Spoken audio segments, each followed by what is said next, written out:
할렐루야, 반갑습니다. 오늘은 성령 강림 후 21번째 주일입니다. 이 시간 하나님께 경건한 마음으로 예배 드리도록 하겠습니다.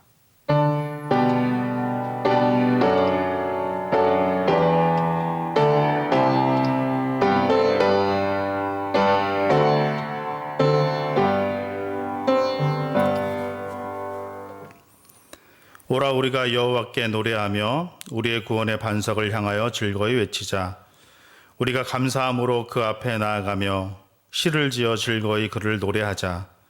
여호와는 크신 하나님이시요 모든 신들보다 크신 왕이시기 때문이로다. 아멘. 사랑하는 성도 여러분, 우리는 지금 거룩한 곳 하나님의 영적 임재가 머무는 장소에 들어와 있습니다. 마음과 영혼의 문을 열고 귀 기울여 하나님의 음성을 들으십시오. 1분 정도 깊은 묵상의 기도를 하나님께 올려드리도록 하겠습니다.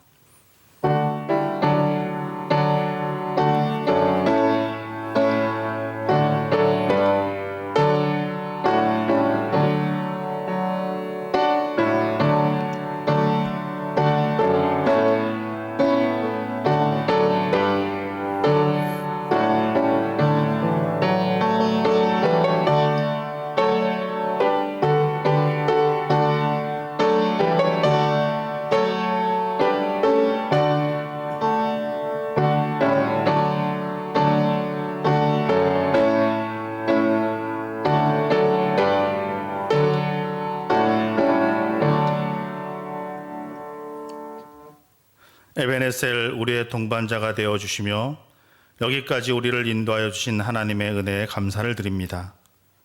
주님은 환난 중에 우리의 피난처가 되어주셨으며 고단한 인생길을 걸어갈 때에 우리의 지친 발이 넘어지지 않도록 붙들어 주셨나이다.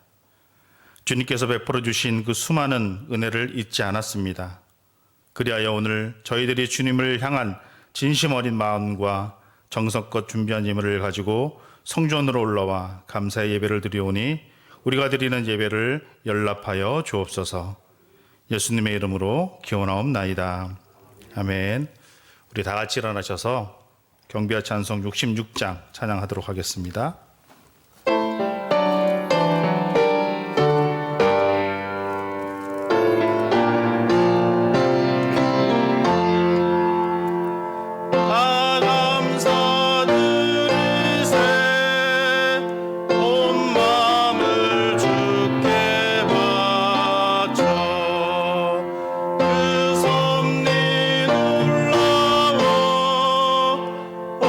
세상 기뻐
서신 채로 머리 숙여 감사와 참회의 기도를 드리겠습니다. 공일이 풍성하신 아버지 하나님, 맑은 하늘, 신선한 날씨, 그리고 사랑하는 사람이 있는 가정, 열심히 일할 수 있는 직장, 영과 진리로 예배를 드릴 수 있는 교회를 주셔서 감사드립니다. 우리는 하나님의 사랑을 받았지만 사랑을 주지 못했습니다. 사랑을 주기보다는 사랑을 받으려고 했으며 무조건적인 사랑보다는 조건적인 사랑을 하며 살았습니다. 우리의 마음을 깨워 주님의 그 십자가의 사랑으로 깊고 넓은 사랑이 가득하게 인도하여 주옵소서. 우리는 하나님의 은혜를 받았지만 은혜를 몰랐습니다. 우리가 살아있는 것이 가족들과 함께 사랑하며 사는 것, 일터가 있는 것이 은혜라는 것을 몰랐습니다. 그저 내 힘으로 악착같이 살겠다고, 내 능력으로 무엇인가 이루겠다고, 그리고 현재의 모든 것은 내가 이룬 것이라는 교만한 생각으로 살았습니다. 은혜가 사라진 마음에 다시 은혜를 채워 받은 은혜를 나누며 살게 인도하여 주옵소서. 하나님의 용서로 마음과 영혼이, 생각과 가치관이 변화되어 썩어질 세상의 것에 집착하며 살기보다 하늘의 영원한 것에 소망을 두며 살아가게 하시고, 육체의 욕망을 버리고 하나님의 나라와 의를 이루며 살아가는 저희들 될 수 있도록 인도하여 주옵소서. 지금은 하나님과 나만이 아는 은밀한 죄를 생각하며 우리 구주 예수 그리스도의 이름으로 묵묵히 참회 기도를 계속하여 드립니다. 아멘.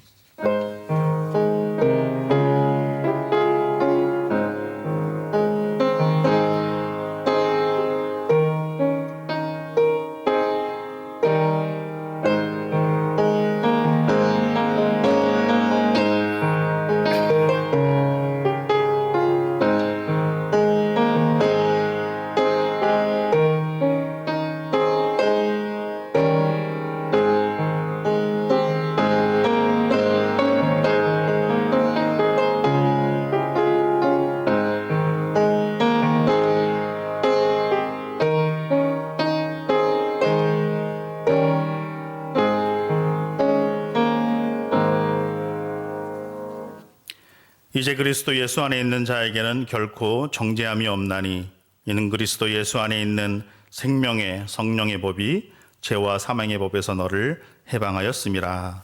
아멘. 자리에 앉으셔서 우리 교동문 38번 시편 39번입니다. 39번 시편 95편을 교독하도록 하겠습니다. 오라 우리가 여호와께 노래하며 우리가 감사함으로 그 앞에 나아가며, 여호와는 크신 하나님이시요 땅의 깊은 곳이 그의 손 안에 있으며 바다도 그의 것이라. 그가 만드셨고, 오라 우리가 굽혀 경배하며 그는 우리의 하나님이시요 우리는 그가 기르시는 백성이며 그의 손이 돌보시는 양이기 때문이라. 아멘. 다 같이 사도신경으로 우리의 신앙을 고백합니다. 나는 전능하신 아버지 하나님, 천지의 창조주를 믿습니다. 나는 그의 유일하신 아들 우리 주 예수 그리스도를 믿습니다. 그는 성령으로 잉태되어 동정녀 마리아에게서 나시고 본디오 빌라도에게 고난을 받아 십자가에 못 박혀 죽으시고 장사된 지 사흘 만에 죽은 자 가운데서 다시 살아나셨으며 하늘에 오르시어 전능하신 아버지 하나님 우편에 앉아 계시다가 거기로부터 살아있는 자와 죽은 자를 심판하러 오십니다. 나는 성령을 믿으며 거룩한 공교회와 성도의 교제와 죄를 용서받는 것과 몸의 부활과 영생을 믿습니다. 아멘. 찬송가 150장 찬양하도록 하겠습니다.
하나님 아버지 감사합니다.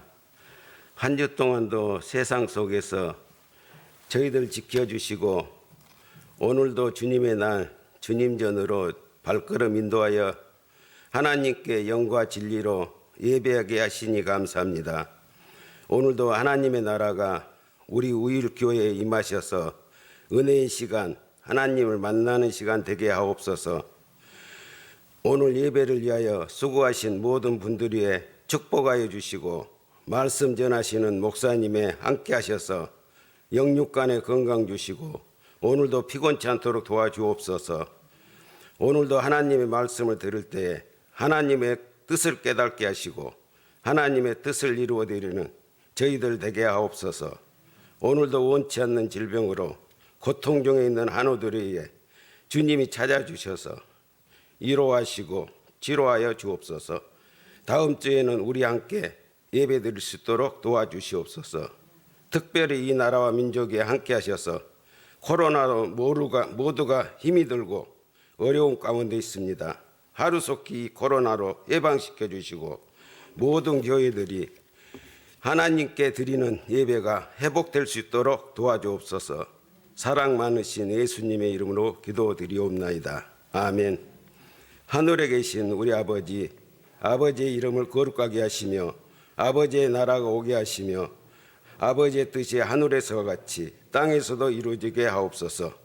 오늘 우리에게 일용할 양식을 주시고 우리에게 잘못한 사람을 용서해 준 것 같이 저희들을 용서해 주시고 우리를 시험에 빠지지 않게 하시고 악에서 구하옵소서. 나라와 권능과 영광이 영원히 아버지의 것입니다. 아멘.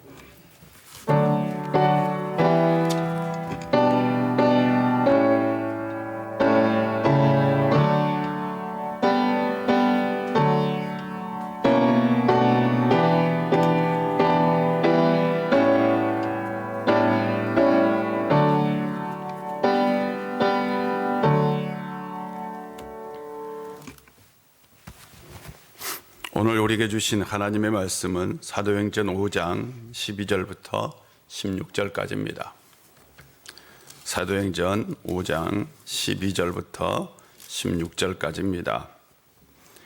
하나님 말씀 봉독합니다. 사도들의 손을 통하여 민간의 표적과 기사가 많이 일어나매 믿는 사람이 다 마음을 같이하여 솔로몬 행각에 모이고 그 나머지는 감히 그들과 상종하는 사람이 없으나 백성이 칭송하더라. 믿고 죽게로 나오는 자가 더 많으니 남녀의 큰 무리더라. 심지어 병든 사람을 메고 거리에 나가 침대와 요 위에 누이고 베드로가 지나갈 때에 혹 그의 그림자라도 누구에게 덮일까 바라고 예루살렘 부근에 수많은 사람들도 모여 병든 사람과 더러운 귀신에게 괴로움을 받은 사람을 데리고 와서 다 나음을 얻으니라. 아멘. 복이 있을지어다. 영과 진리로 기쁨과 헌신의 마음으로 온 마음과 정성을 다해 예배드리는 우리 사랑하는 성도님들에게 하늘의 신령한 복이 함께할 줄로 믿습니다. 살아있는 것이 기적입니다. 생명 그 자체가 기적입니다. 지난 14일에 길가 쓰레기통에서 67시간을 버텨 살아난 기적의 생존이라는 이름을 가진 신생아가 퇴원했어요. 2달 만에. 2달 가까이 병원 치료를 받고 퇴원한 것입니다. 지난 8월 달에 응급실로 실려올 당시 이 아이는 탯줄도 떼어지지 않는 채 쓰레기통에 버려져 있었습니다. 신생아 몸 곳곳에는 상처가 가득했습니다. 67시간을 낮의 더위와 밤의 추위를 그 신생아가 맨몸으로 버틴 거예요. 참 생명은 끈질깁니다. 겨우 목숨을 유지하고 있었습니다. 그래서 기적적으로 살아났다라고 얘기했어요. 그런데 이 아이는 탈수 증세가 심했고 모모의 자상으로 생긴 상체에 괴사가 일어나서 큰 수술을 2번이나 받아야 했습니다. 아이는 죽음의 유혹을 이겨내고 다시 또 회복되어서 2달 만에 퇴원했어요. 사람들은 또다시 기적이다라고 얘기를 했습니다. 분명 아이가 살아난 게요, 기적입니다. 살아있는 것 자체가 기적이지요. 우리가 지금 살아있다면 우리도 기적으로 살고 있는 겁니다. 오늘 우리가 기적 가운데서 예배드리고 있음을 꼭 기억하시기를 바랍니다. 성령의 강림의 역사로 교회가 태동했어요. 사도들과 120명의 제자들은 담대하게 세상을 향해 나아가 복음을 전했어요. 베드로의 영혼을 가르는 설교를 통해서 한꺼번에 3,000명이 넘는 사람이 믿음의 사람이 되었어요. 그들은 각 가정에 모였어요. 서로 교제하며 음식을 나누며 하나님께 간절히 기도하는 공동체가 되었어요. 역사적으로 유래를 찾을 수 없는, 그 당시에 없는 공동체를 이루었습니다. 그들은 서로 필요한 것이 있으면 자기 것을 아끼지 아니하고 다 나누었어요. 하물며 부자는 가난한 사람들을 위해서 자기 소유와 재산을 팔아서 가난한 사람들에게 나누어 주었어요. 그래서 교회 안에는 가난한 사람이 없는 공동체가 되었어요.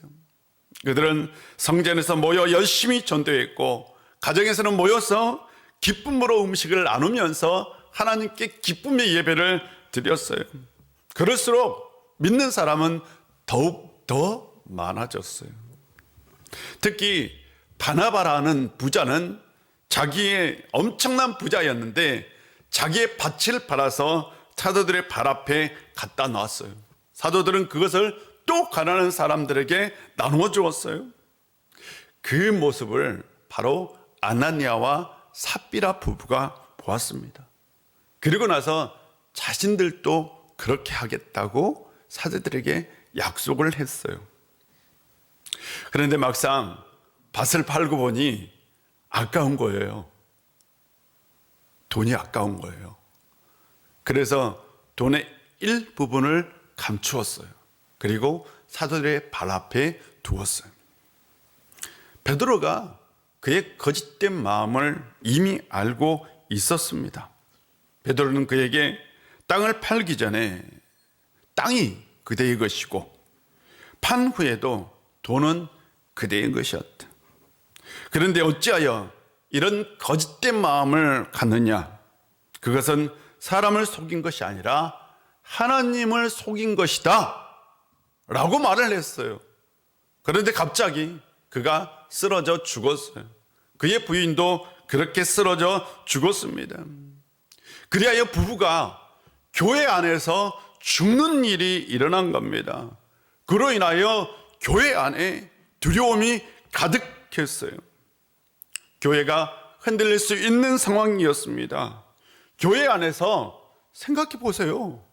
사람이 죽었다는 소문이 나면 큰일이잖아요. 교회는 생명을 살리는 곳입니다. 서로 협력하여 살아가는 곳입니다. 가난하고 궁핍한 사람이 다시 삶을 회복하는 곳이 교회였어요. 그런데 교회에서 사람이 죽었다고요. 그것도 사도들의 발 앞에서 죽었다고요. 이건 생각보다 굉장히 큰 위기였던 것입니다. 생명이 있어야 할 곳에 뭐가 있었어요?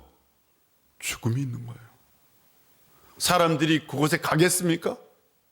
그런데 놀라운 것은 초대교회가 전혀 흔들리지 않았다는 거예요.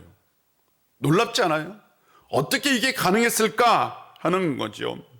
교회 안에 위기가 있었지만 교회 안에는 기적이 계속 일어나고 있었습니다. 사도들을 통하여 기적과 능력이 일어났다 라고 계속해서 기록하고 있습니다. 아나리아와 삽비라의 그 사건 이후에 교회 안에 있는 기적들이 오늘 본문에 나오고 있어요. 심지어 병든 사람을 거지에 메리고 나와서 침상이나 깔 자리에 눕혀놓고 베드로가 지나갈 때에 그 그림자라도 그들 가운데 덮이기를 바랬어요. 왜?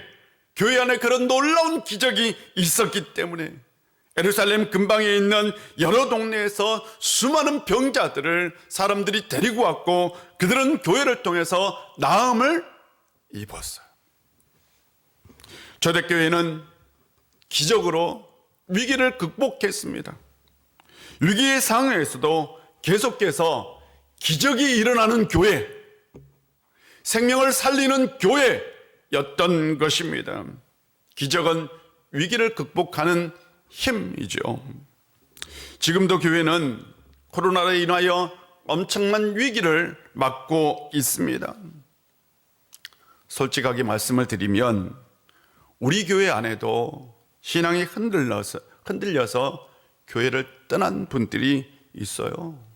굉장히 마음이 아파요. 연락을 해도 연락이 안 됩니다. 전화도 안 받아요.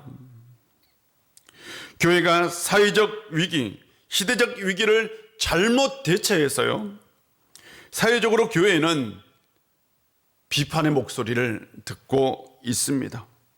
요즘은 대중문화 속에서도 표현되는 교회의 이미지는 다 부정적인 이미지만 가득합니다.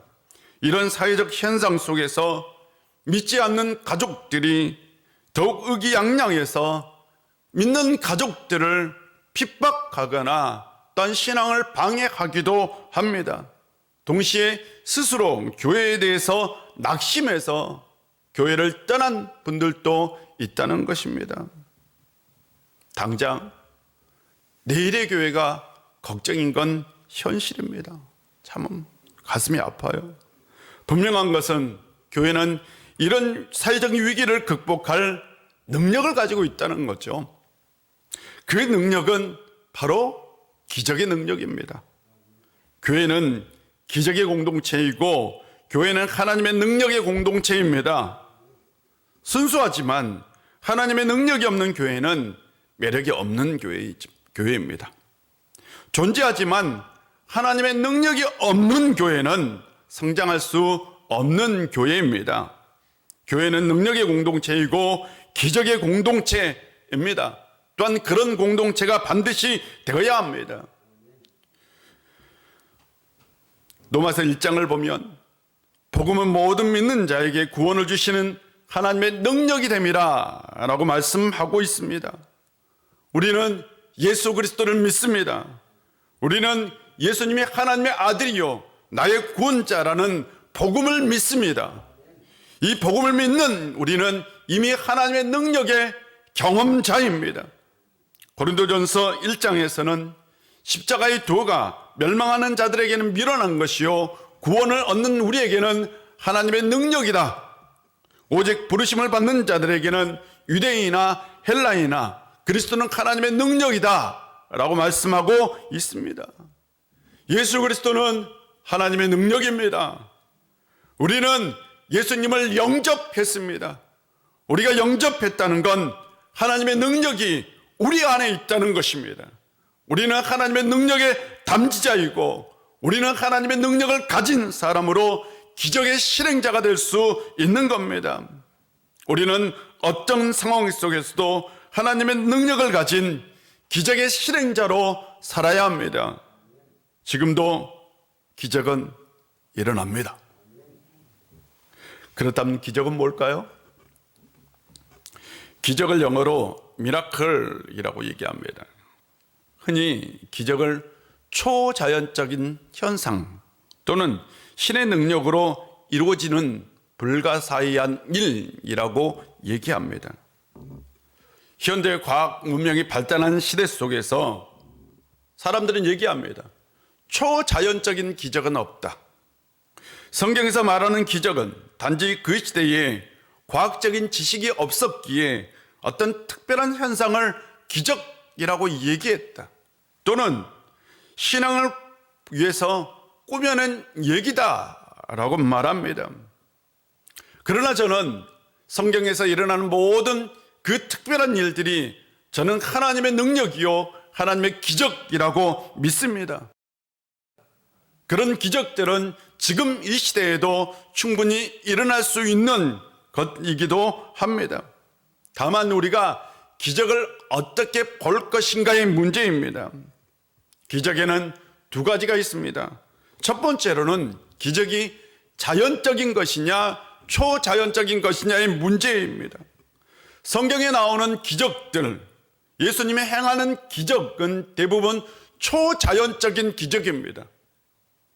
자연 현상을 넘어선 거의 불가능한 기적인 거죠.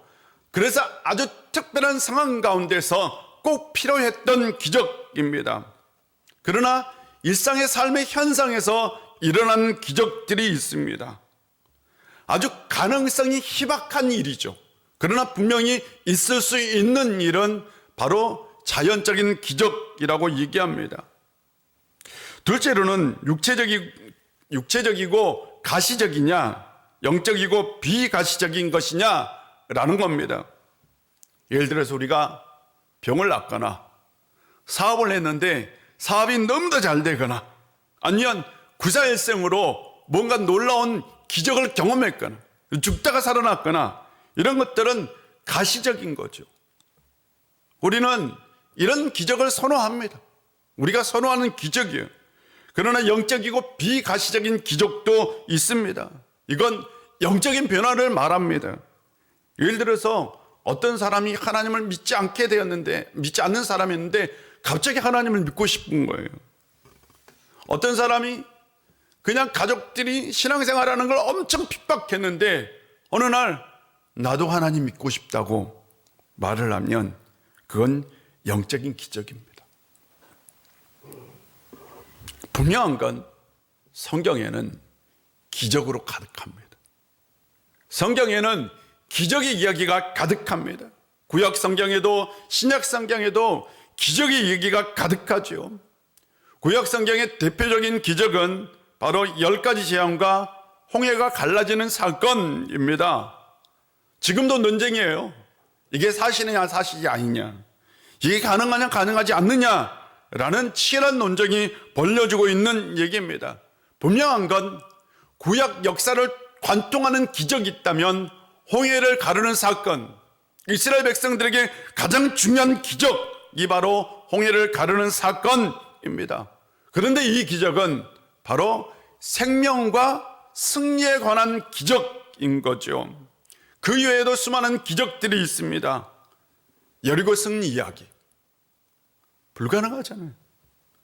여호수아가 태양을 멈춘 사건, 불가능하죠. 엘리야가 하늘에서 불을 내린 사건, 다니엘의 세 친구가 불덩어리에서 살아난 사건 등 수많은 기적들이 있어요.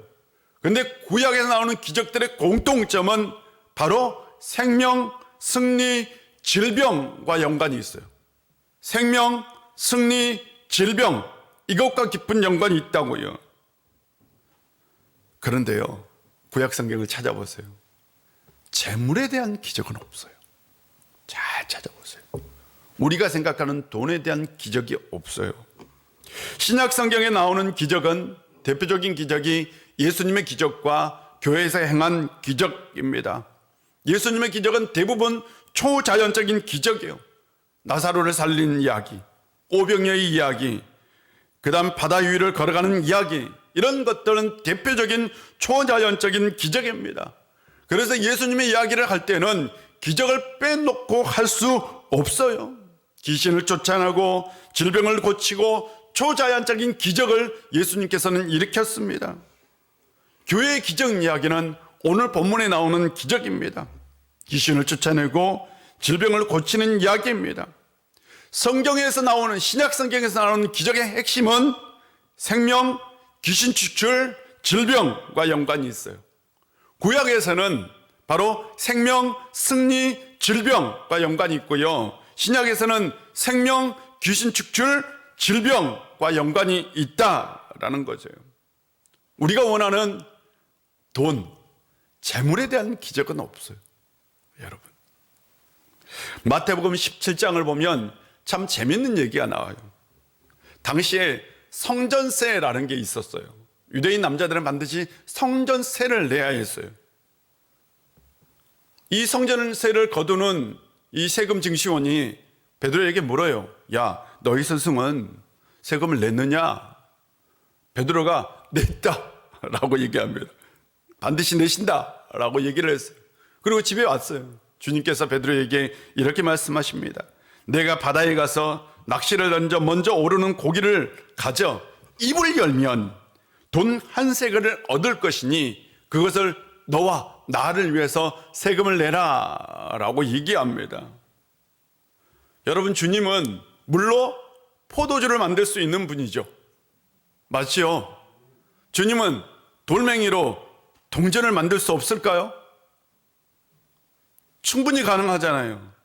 그런데 베드로에게 너는 바다에 나가서 낚시를 던져 고기를 잡아서 그 첫 번째 고기의 이불을 열어서 그리고 나서 그 안에서 꺼내서 그 동전을 가지고 세금을 내라. 차라리 그것보다는 야, 동전 돌멩이 하나 주면서 가지고 가라. 이게 돈이 될 것이다. 세금을 내라. 이게 훨씬 낫죠. 왜 이렇게 안 하셨을까요? 예수님께서 유일하게 행하지 않는 기적이 있다면 재물, 돈에 관한 기적입니다. 왜요? 예나 지금이나 사람들이 가장 탐하는 건 돈이죠. 사람을 시험에 들게 하는 것도 돈이고요. 사람을 죽이는 것도 돈입니다. 그래서 예수님께서 절대로 보이지 않는 기적은 돈의 기적이었어요. 근데 우리는 그 돈의 기적을 항상 원하죠. 그래서 기적은 없다라고 말하기도 합니다. 그렇다면 성경에서 나오는 기적은 무엇과 깊은 연관이 있느냐라는 거죠. 그건 생명이에요, 생명. 생명과 깊은 연관이 있습니다.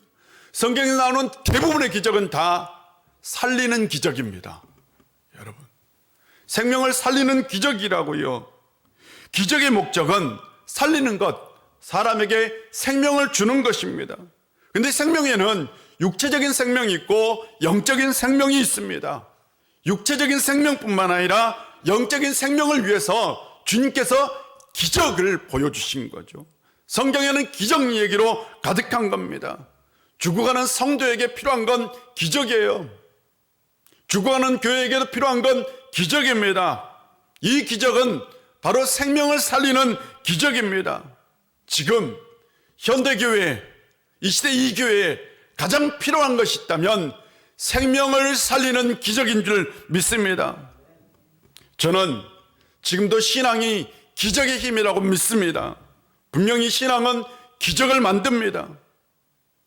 단 기도한다고 암이 없어진다고는 말할 수는 없죠.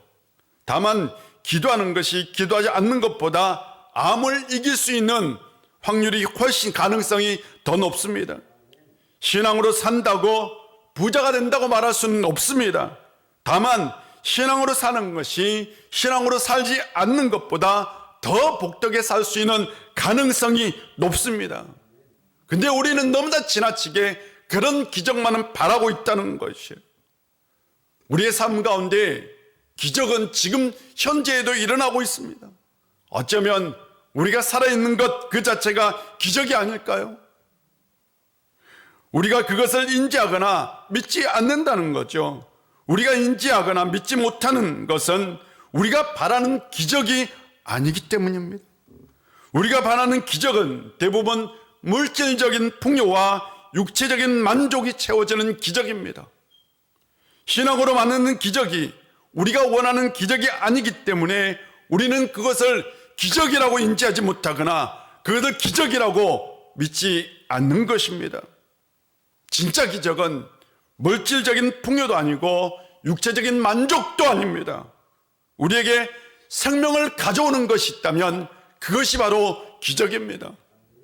우리에게 생명을 가져오는 것이 사랑이라면 그건 사랑의 기적이죠. 우리에게 생명을 가져오는 것이 나눔이라면 그건 나눔의 기적입니다. 우리에게 생명을 가져오는 것이 예배라면 우리는 지금 예배의 기적의 현장 가운데 있는 겁니다. 우리에게 생명을 가져오는 모든 것 자체가 다 기적입니다. 우리는 지금도 기적 가운데 살아가고 있습니다. 우리의 삶 가운데 두 가지 기적이 항상 일어나고 있습니다. 첫 번째, 일상의 삶 가운데 기적은 계속되고 있어요. 저를 비춰보면 저에게 자녀들이 있어요. 곰곰이 생각해 보면 그게 기적 같아요.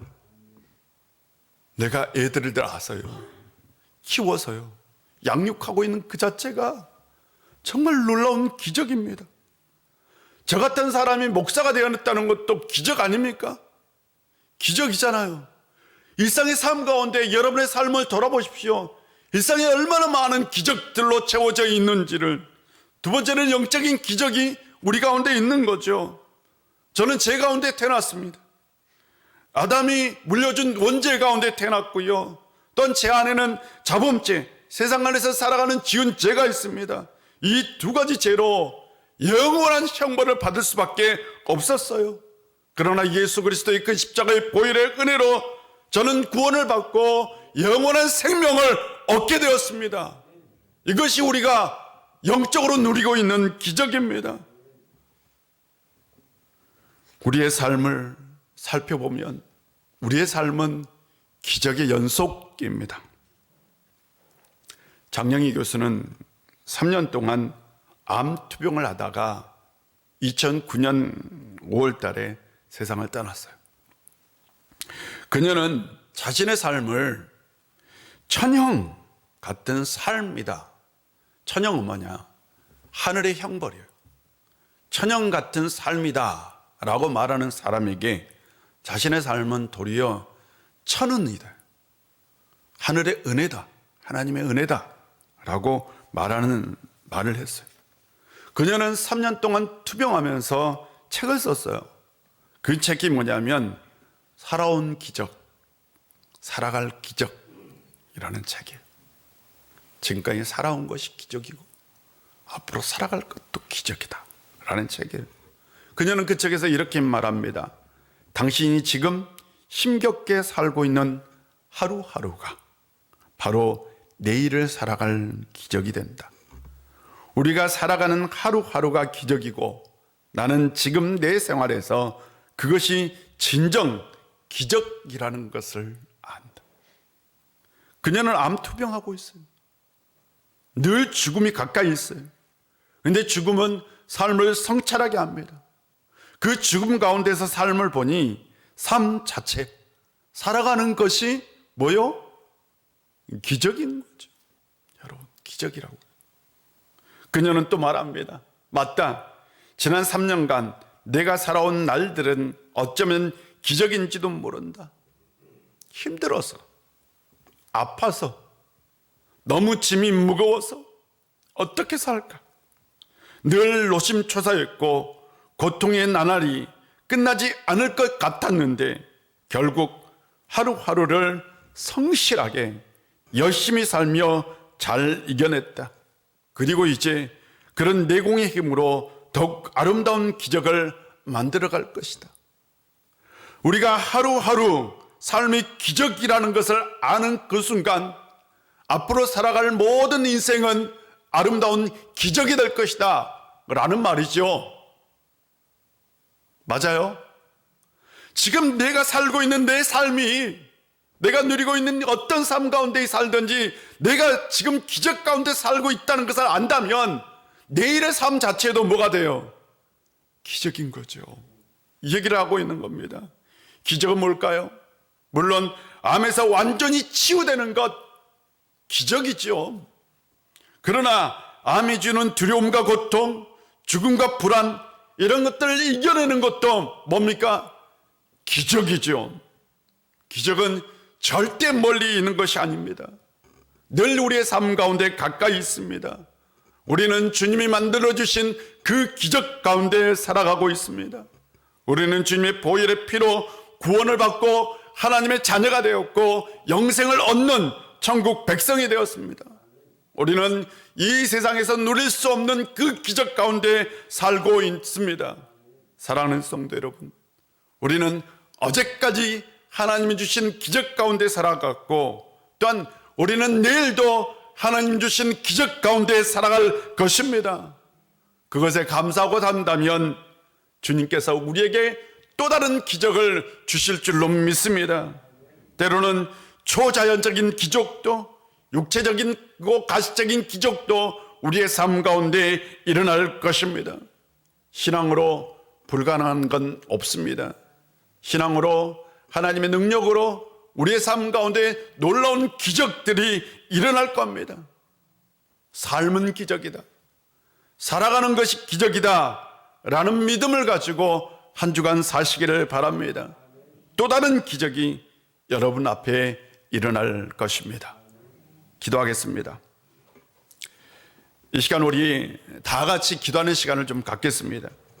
이 시간 우리 다 같이 한 3분 정도로 우리 소리내어서 우리 하나님 앞에 기도합시다. 하나님, 살아있는 것에 감사합니다. 아버지 하나님, 영생을 주시고 생명을 주시고 은혜를 주심에 감사합니다. 또한 우리의 삶 가운데 하늘의 능력, 하나님의 기적이 가득하게 하여 주옵소서. 우리의 삶 가운데 또 다른 하나님의 예비하신 기적들로 채워주옵소서라고 이 시간 우리 다 같이 우리 합심하여 기도하겠습니다. 기도합니다. 아버지 하나님의 시간 우리 가운데 함께 해주시고 오늘도 우리가 주님 앞에 나와 영과 진리로 우리의 몸을 산제물로 드릴 수 있도록 은혜 주셔서 감사합니다. 우리가 살아있고 우리가 예배를 드리고 우리가 하루를 살아가는 그 자체가 기적인 줄 믿습니다. 아버지 하나님, 이 시간 우리 가운데 역사하여 하나님이 주신 그 놀라운 삶 가운데서 살아갈 때에 다시 기적으로 채워주시옵소서. 하나님의 능력으로 역사하여 주시고 하나님의 능력이 우리의 삶 가운데 나타나서 우리가 기적의 담지자, 기적의 실행자로 살아갈 수 있도록 아버지여 우리를 붙들어 주시고 한 주간 하나님께서 베풀어 주신 그 놀라운 기적이 우리의 삶 가운데 가득하게 하여 주시옵소서. 아버지 하나님, 교회 안에 기적이 필요합니다. 우리의 삶 가운데도 기적이 필요합니다. 아버지 하나님, 교회가 특별히 코로나 위기를 맞고 있습니다. 우리의 삶도 특별 우리가 위기를 맞고 있습니다. 아버지 하나님, 이런 삶 가운데 우리가 교회를 바로 세우고 우리의 신앙을 바로 세울 수 있는 건 기적을 깨닫고 기적 가운데 살아가고 기적을 행하는 겁니다. 아버지 하나님, 오늘도 우리 가운데 함께 하여 주시옵시고 성령으로 역사하여 우리 가운데 하나님 놀라운 기적으로 역사하여 주시고 모든 악한 것들, 모든 질병들이, 모든 실패들이 예수 그리스도의 이름으로 떠나는 놀라운 기적의 역사가 우리 가운데, 삶 가운데, 우리 인생 가운데, 우리 교회 가운데 있게 하여 주시옵소서. 아버지 하나님, 역사하여 주시고 함께 하여 주옵소서. 아버지 하나님, 오늘도 우리 가운데 함께 해주시고 은혜 주시고 이렇게 예배 드릴 수 있도록 이끌어 주셔서 감사드립니다. 우리는 기적 가운데 살아가고 기적 가운데 예배를 드리고 있습니다. 우리의 삶이 기적이 되게 하여 주시고 내일의 삶도 아름다운 기적이 되게 하여 주옵소서. 뿐만 아니라 우리의 삶 가운데 또 다른 기적을 허락하여 때로는 우리가 원하고 바라는 삶 가운데 놀라운 기적의 역사가 일어나게 하여 주시옵소서. 그래야 우리의 신앙이 바로 세워지고 교회가 다시 회복되는 놀라운 일이 있게 하여 주옵소서. 예수님의 이름으로 기도합니다. 아멘. 우리 다 같이 일어나서 찬송합니다.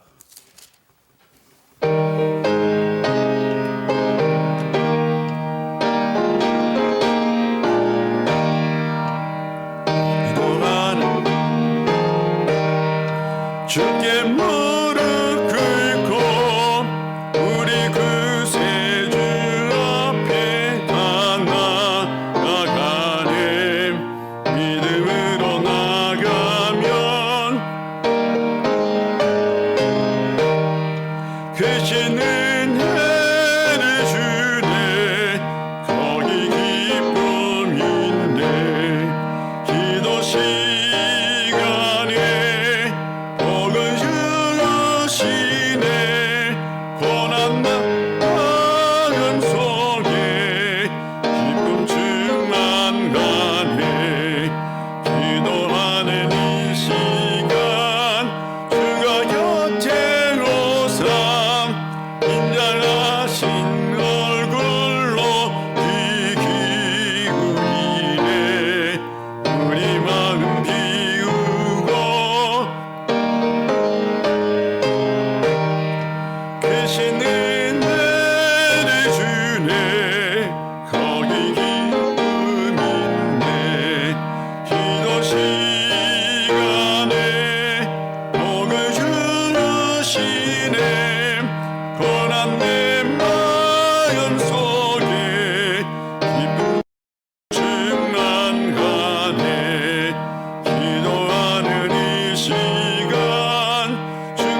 사랑이고 그 신의 은혜를 주네 거기 기쁨 있네 기도 시간에 복을 주시네 떠난 내 마음 속에 기쁨 충만하네.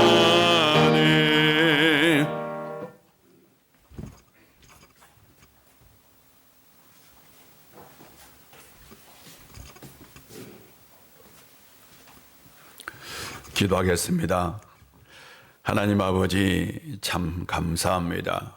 우리가 주님 앞에 나올 때에 빈손으로 나오지 아니하고 정성껏 예물을 준비하여 하나님의 것을 하나님의 것으로 구별하여 드리오니 이 시간 받아주시고 흠양하여 주시고 또한 드리는 손길 위에 하늘의 신령한 복과 땅의 기름진 복으로 채워 주옵소서.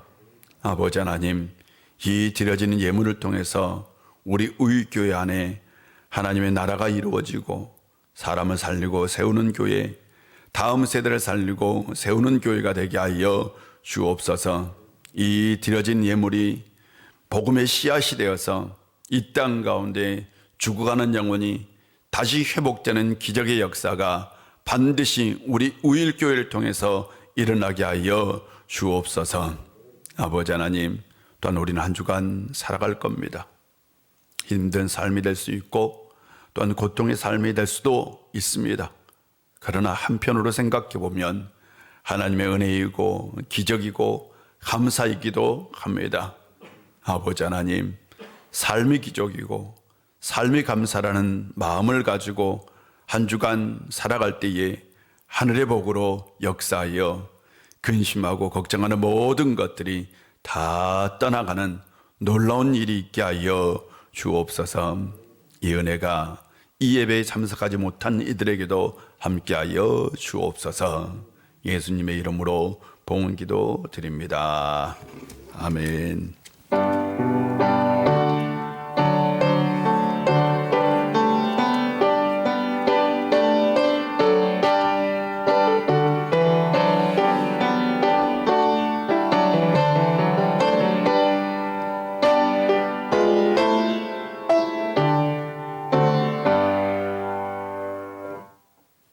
자리에 앉아주시고요. 교회 소식을 전해드리겠습니다. 방역 수칙이 조금 완화가 됐어요. 그래서 여러분들 앞으로 예배에 더욱더 이제 교회 안에서 드리는 예배에 적극적으로 참여해 주셨으면 참 좋겠습니다. 이 시간 온라인으로 예배를 드린 분들도 반드시 예배 교회 나오셔서 같이 예배 드리면 좋겠습니다. 수요 예배 새벽 기도회가 이제 정상적으로 계속해서 드려지고 있습니다. 저는 지금이 교회가 다시 일어나서 기도해야 될 때다라고 생각합니다. 우리 장로님들, 안수 집사님들, 특별히 권사님들 새벽에 좀 나오셔서 같이 좀 기도합시다. 기도했으면 좋겠어요. 일주일에 한 번은 나오셔야 되지 않겠습니까? 최소한 한 번이라도 나오셔서 좀 같이 기도하고 또한 교회가 살아날 수 있도록 또한 예배가 살아날 수 있도록 성도들의 신앙이 회복될 수 있도록 꼭 같이 좀 기도했으면 좋겠습니다. 화요일 날 노예가 있습니다. 성도회가 될 수 있도록 위해서 기도해 주시고요. 수험생들을 위해서 우성윤, 이상혁, 이진우 학생이 있는데 위해서 꼭 좀 기도 부탁드립니다. 나머지 광고는 주보를 참고 해주시고 우리 다 같이 일어나셔서 우리는 오직 예수 오직 믿음으로 살아야 합니다. 나는 오직 예수 오직 믿음으로 살겠습니다. 우리는 오직 예수 오직 믿음으로 살아야 합니다. 나는 오직 예수 오직 믿음으로 살겠습니다. 아멘.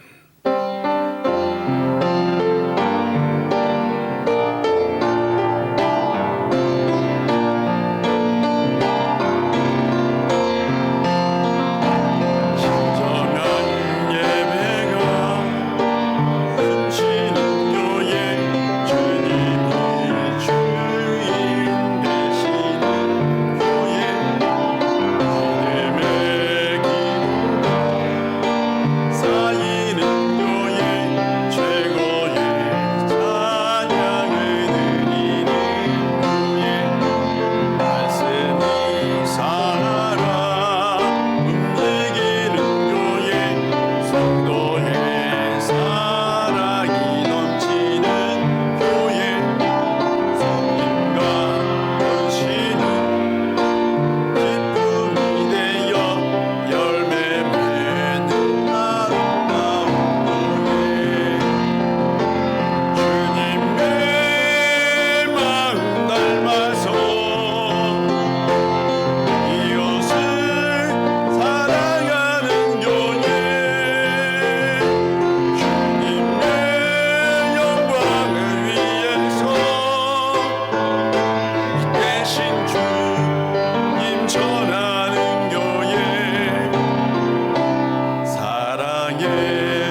십자가의 은혜로 영원한 생명이라는 기적을 허락하여 주신 우리 구주 예수 그리스도의 놀라우신 은혜와 우리 아버지 하나님의 크신 사랑과 성령님의 감화 감동하시고 축복하시고 함께 하심의 역사가